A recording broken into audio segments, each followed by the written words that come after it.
दानिश जी, आपको किस पोस्टर से दिक्कत है? उसमें क्या लिखा है जिससे आपको समस्या हो रही है? उसके जरा शब्द पढ़ दीजिए, जरा, तो हो सकता है समझ में आए मुझे। मैं क्यों शब्द पढ़ूं? पोस्टर पे लिखे शब्द आप पढ़ नहीं पा रहे हैं दानिश जी, और आप हमें बताएंगे कि हमारे धर्म गुरुओं का आचरण कैसा होना चाहिए, तो ये मैं भी नहीं बर्दाश्त कर पाऊंगी। कुछ लोग उत्तर प्रदेश में रहते हुए भी शायद हिंदी नहीं पढ़ पाते हूँ। उनके सनातन धर्म के अंदर आश्रम के पास कितनी जमीन है, मठ के पास कितनी जमीन है, थोड़ा सा उनका कागज दिखाओ ना कि इस आश्रम का ये कागज क्लेम किया जा रहा है, इस मंदिर का ये कागज क्लेम किया जा रहा है, लेकिन हमारे पास हमारे पुरखों का ये कागज है। दिखाइए। बाद में अपनी बहन के बारे में क्या कह दिया, अपनी माँ के बारे में क्या कह दिया, मैं बैठ करके यही चर्चा करूंगी। ठीक है। अब तो जैसा कि आप सभी जानते हैं, प्रयागराज महाकुंभ में वक्फ बोर्ड के खिलाफ संतों ने मोर्चा खोल दिया है। इस बीच जगत गुरु रामानंदाचार्य नरेंद्राचार्य ने कुंभ के बीचों बीच वक्फ बोर्ड के खिलाफ बड़े होर्डिंग्स लगाए हैं, और इन होर्डिंग्स में वक्फ बोर्ड द्वारा संपत्ति के अधिग्रहण को लेकर साफ तौर पर नाराजगी जाहिर की गई है। तो वहीं कुछ मौलानाओं द्वारा इसका विरोध भी किया गया है, और इसी मुद्दे को लेकर डिबेट हो रही होती है। तभी दानिश कुरैशी इन पोस्टर्स को लेकर कई आरोप लगाते हुए अपनी दर्द बयां करते हैं। तो वहीं हाजी नाजिम खान ने भी आश्रम और मठों के संपत्ति को लेकर सवाल उठाए, पर वहीं सुब्रास्टा ने दोनों के बेतुकी बातों पर करारा जवाब तो दिया ही, साथ ही उन्होंने जमकर फटकार लगाती हुई देखी गई, जिसे हम आज की इस वीडियो में देखेंगे।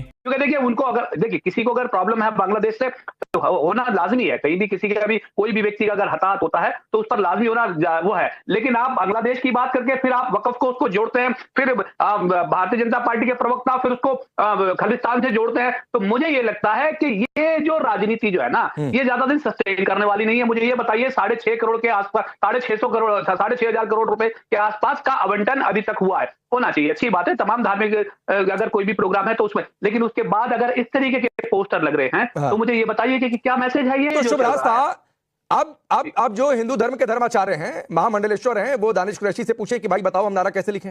हाँ बिल्कुल, हाँ नहीं, हाँ ठीक है ना, वो आपसे सर्टिफिकेशन ले कि भाई बता दो ये नारा, दानिश कुरैशी जी, हाजी नाजिम जी और समाजवादी पार्टी बता दो ये नारा ठीक है कि नहीं है। ठीक है, रुक जाइए, अब शुभ रास्ता के पास जा रहा हूं। शुभ रास्ता, कई सारे मंदिर ऐसे हैं जिस पर वक्फ ने दावा करके रखा हुआ है, उस पर सवाल पूछे पर दानिश कुरैशी कहते हैं कि नहीं वो देख लो, हाजी नाजिम कहते हैं कि देख लो। जी, एक तो राकेश जी, मैं ये क्लियर नहीं हो पा रही हूँ कि इनको किस पोस्टर से दिक्कत है। उस पोस्टर में ऐसा, उस पोस्टर का साहित्य ऐसा क्या है कि इनको दिक्कत आ रही है? दानिश जी, आपको किस पोस्टर से दिक्कत है? उसमें क्या लिखा है जिससे आपको समस्या हो रही है? जो पोस्टर अभी चला रहे हैं हमारे, उसके जरा शब्द पढ़ दीजिए जरा, तो मैं क्यों शब्द पढ़ूं? मैं क्यों, मेरे तो समझ में आ रहा है ना कि वो क्या लिखाया जा रहा है। वो राजनीतिक भाषा लिखी जा रही है। एक धर्माचार्य के, एक धर्म गुरु, सुनिए, एक धर्म गुरु के ऐसे आचरण हो सकते हैं क्या? मुझे ये सर, आप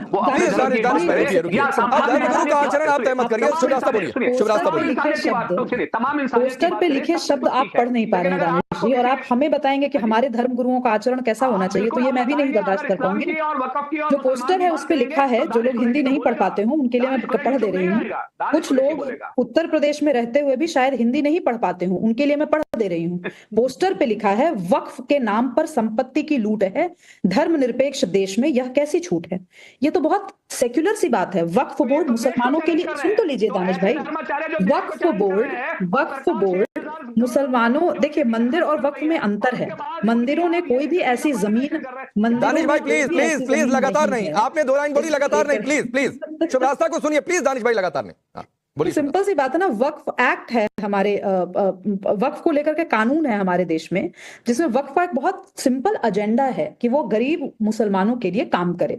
अगर कोई धर्माचार्य इस पर प्रश्न उठा रहे हैं कि वक्फ के नाम पे संपत्ति की लूट की गई है, तो जरूरी नहीं है कि हिंदुओं के मंदिरों का ही लूट किया गया है केवल।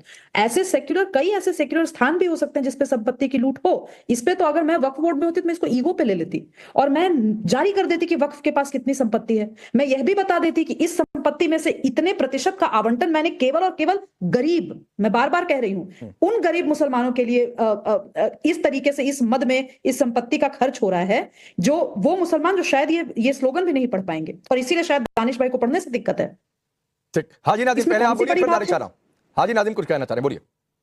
हाँ देखिए राकेश भाई, अभी देखिए मुझे जहां तक लगता है कि जिस तरीके से राजनीतिक विशेष लगना वक्फ बोर्ड के नाम पर जो बात कही है, कहीं ना कहीं भाजपा को आईना दिखाने की कोशिश करी है। उन्होंने कहा कि अगर मैं वक्फ बोर्ड पर हूं तो मैं बता देती कितनी जमीन है। अरे भाई ये बता दीजिए, हम तो कहते हैं कि आप सनातन धर्म को मानने वाले, बता दीजिए सनातन धर्म के अंदर आश्रम के पास कितनी जमीन है, मठ के पास कितनी जमीन है, थोड़ा सा उनका ही आंकड़ा दे दीजिए। अरे सुन तो लीजिए, अभी तो आपने देखिए वक्फ की बात करी, मैं तो सनातन के पास कितनी जमीन है उसकी बात कर रहा हूं। सुन लीजिए, अभी मैंने आपको धैर्य से सुना, आपको मैंने धैर्य से सुनना, आप भी सुन लीजिए।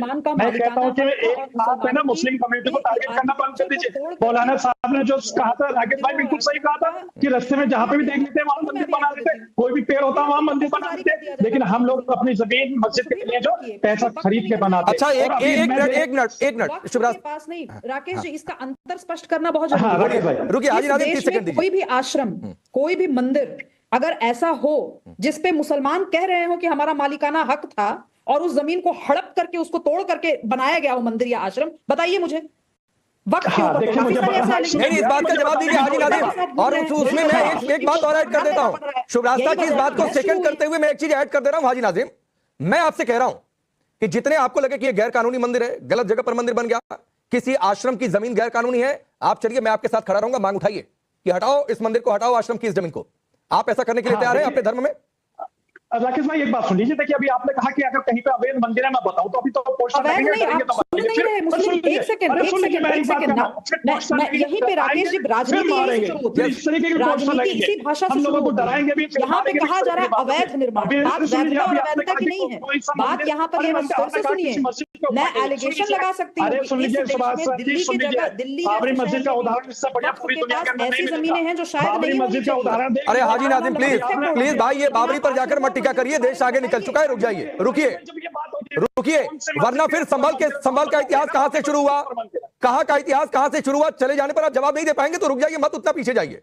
शिवराज साहब 30 सेकंड में अपनी बात पूरी करिए, फिर आगे बढ़ रहा हूं, रुक जाइए प्लीज। राकेश जी मैं ये समझ नहीं पाती हूँ कि हर किसी भी एंगल को इतना इमोशनल रूप देने के पहले ये लोग कागज की बात क्यों नहीं करते हैं? आप कागज दिखाओ ना कि इस आश्रम का ये कागज क्लेम किया जा रहा है, इस मंदिर का ये कागज क्लेम किया जा रहा है, लेकिन हमारे पास हमारे पुरखों का ये कागज है, दिखाइए। बात 100 आना जो भी होगी उसमें आएगी, लेकिन वक्फ को लेकर के हाजी ये बात एकदम मैं डंके की चोट पे कह सकती हूँ कि प्रपत्र फाइल पड़ी है जिसपे लोग कह रहे हैं कि पुरखों की जमीन थी, वक्फ ने हड़प ली।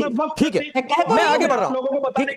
हाँ चलिए शिवराज साहब 20 सेकंड आप भी बोलिए। देश के हिंदू और मुसलमानों का जो इतिहास रहा है ना, उस इतिहास में आप ये मत देखने जाइए कि किसी के दिल में क्या है। दिल से बहुत सारी ऐसी बातें निकलेंगी जो इस सेक्युलर कॉन्स्टिट्यूशन को और सेक्युलर देश को गवारा नहीं होगा। आप बात सिर्फ उतनी कीजिए, क्या प्रशासन ने ऐसा किया कि किसी भी मुसलमान IAS officer, IPS officer, IRS officer को हटाया गया हो? धर्माचार्य की तो जो धर्म के आचार्य हैं उनकी बहुत सारी मंशा हो सकती है। नहीं रुकिए दानिश भाई, रुकिए, बाकियों के पास जाने दीजिए। अब अभी धर्मेंद्र उन्होंने अपनी बहन के बारे में क्या कह दिया, अपनी मां के बारे में क्या कह दिया, मैं बैठ करके यही चर्चा करूंगी। ठीक है, अब धर्मेंद्र हो गया क्या? खत्म। खैर इधर सुब्राष्ट्र ने दोनों को करारा जवाब दिया ही तो उधर पीएम मोदी ने मन की बात में महाकुंभ का जिक्र करते देखे गए। इस दौरान उन्होंने रेडियो कार्यक्रम मन की बात में होने वाले महाकुंभ की चर्चा करते हुए कहा कि महाकुंभ की विशेषता केवल इसकी विशालता में नहीं है, कुंभ की विशेषता इसकी विविधता में भी है। इस आयोजन में करोड़ों लोग एक साथ एकत्र होते हैं, लाखों संत, हजारों परंपराएं, सैकड़ों संप्रदाय, अनेक अखाड़े, हर कोई इस आयोजक का हिस्सा बनता है। कहीं कोई भेदभाव नहीं दिखता है, कोई बड़ा नहीं होता, कोई छोटा नहीं होता। अनेकता में एकता का ऐसा दृश्य विश्व में कहीं और देखने को नहीं मिलेगा। इस दौरान उन्होंने महाकुंभ में एआई चैटबॉट का प्रयोग को लेकर कहा कि पहली बार कुंभ आयोजन में एआई चैटबॉट का प्रयोग होगा। इसके माध्यम से 11 भारतीय भाषाओं में कुंभ से जुड़ी हर तरह की जानकारी हासिल की जा सकेगी। इस चैटबॉट में कोई भी टेक्स्ट टाइप करके या बोलकर किसी भी तरह की मदद मांग सकता है। हर ऐसे वीडियोस के लिए और हमारे साथ जुड़े रहने के लिए चैनल को सब्सक्राइब जरूर कीजिएगा।